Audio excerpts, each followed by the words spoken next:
Pretty strange video this week. Some people might even call it fairly odd. Did you guys know they made a Fairly OddParents game for the PS2? And this... Oh, you did? Oh, okay.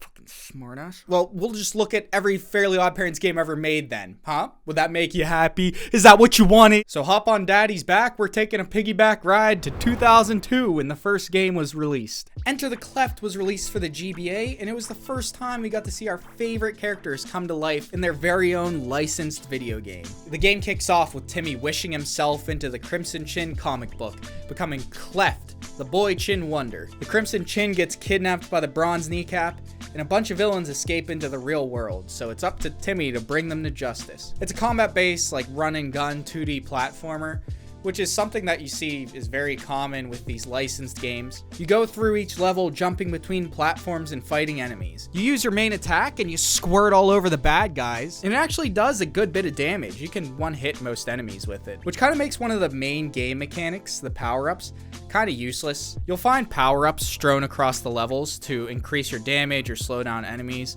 and I found that these don't really make a huge difference. Along with those, you'll see tons of wands throughout the map as well. As you'd expect, these serve as the classic collect 100 and get an extra life type of thing, but the cool thing is that they function as a currency as well. You can buy stuff with the wands, like power-ups, items to help you get through different levels. It's a cool addition and it adds a little bit more substance, but it's still a really simple game. You can get through the entire thing in like 2 hours. I'd give this one 6 Timmy Squirts out of 10. How about... Breaking the Rules was released for the Game Boy and consoles. Timmy's parents are going away for the weekend, leaving their precious only child in the hands of notorious child abuser Icky Vicky. Timmy wishes for Cosmo and Wanda to stall Vicky so he can think of a plan to get away, but they can't be seen by Vicky. That's against the rules. What are we gonna do? Break the rules? And since we broke the rules so bad, the next person that touches the rulebook gets Cosmo and Wanda's power. I know, it didn't make any sense to me either.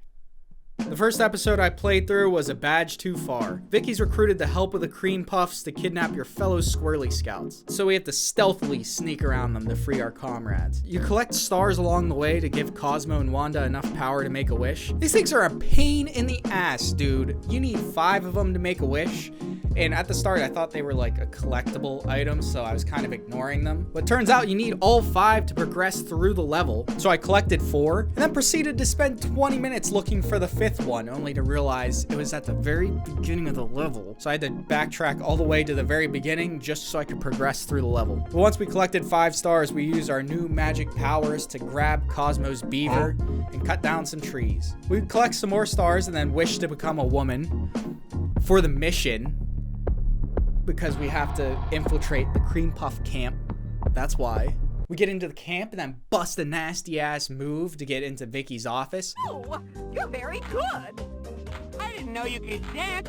We steal some magic patches from Vicky and then dip out of there. The game is actually pretty fun, and I found myself enjoying it quite a bit. I would have finished the entire thing if I didn't have this really cool thing called motion sickness. I played the first level, and then I felt like I was gonna throw up everywhere, so I stopped. The same thing happened with Hogwarts Legacy. On the PS5, you can't adjust the field of view, and all those fucking spiral staircases. Dude, I was turning green playing that game. Harry Potter, more like Harry Puker.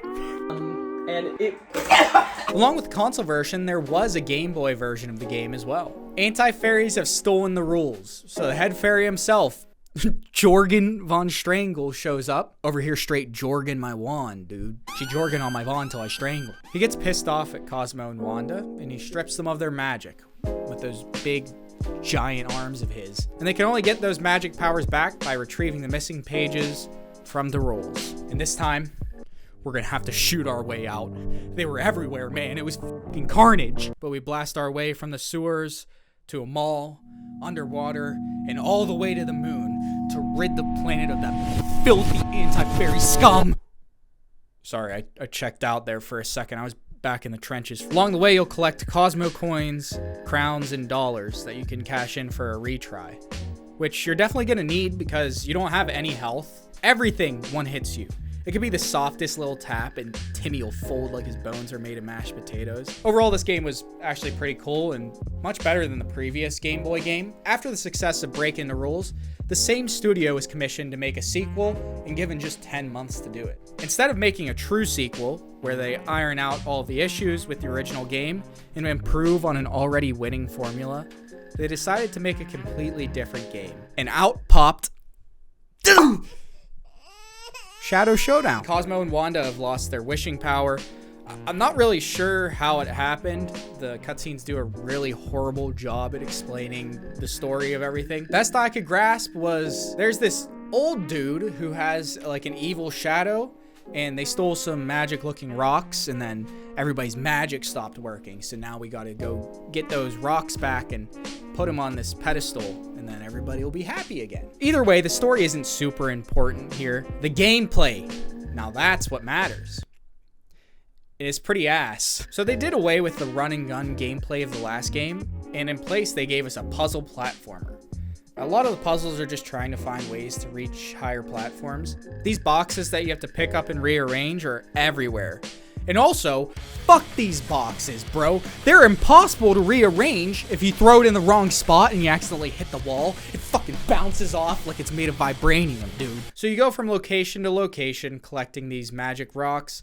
Once you have all of them, you return them to the fairies and get blasted by Jorgen's big, thick wand.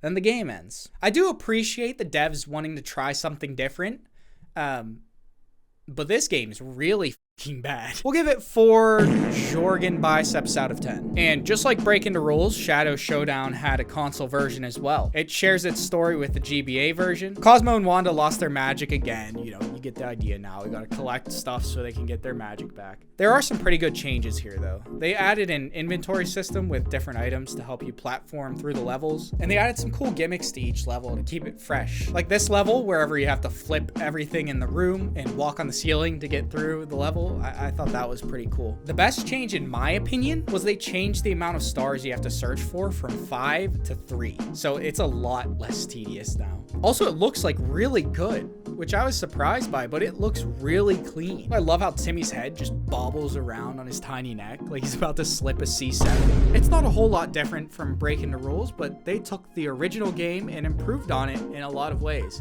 So I had a lot of fun playing it. We'll give it 8 fairy inversion tables out of 10. Our last stop on our ride through the pantheon of Fairly OddParents games is Clash with the Anti-World. Crocker created a machine to try to prove that fairies exist. Instead, he ends up accidentally releasing a bunch of anti-fairies into the world. So we bounce through the levels, jumping on people's heads to daze them.